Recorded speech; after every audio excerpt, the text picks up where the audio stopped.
Instem la societat civil i les institucions catalanes a preparar les mesures i actuacions necessàries per materialitzar el mandat popular per la independència.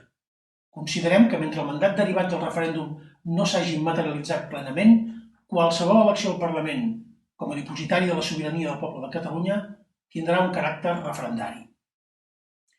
I malgrat la situació de repressió i la tendència autoritària de l'Estat, des del Consell per la República, considerem que se segueixen donant les condicions per continuar la lluita per la independència.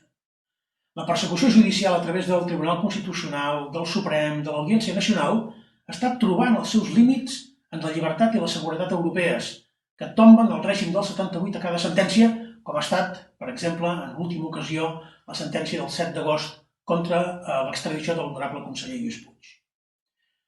Davant de l'aspiració compartida a ser cada cop més persones a voler la independència, des del Consell per la República volem significar la importància que l'independentisme estigui ja en situació de superar el 50% dels vots en les properes eleccions al Parlament de Catalunya.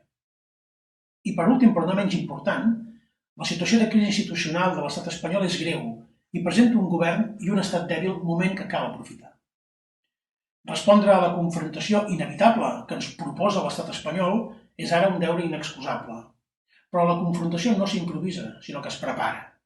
Hem de començar a preparar-nos col·lectivament, individualment, institucionalment i política, sense pausa i amb determinació.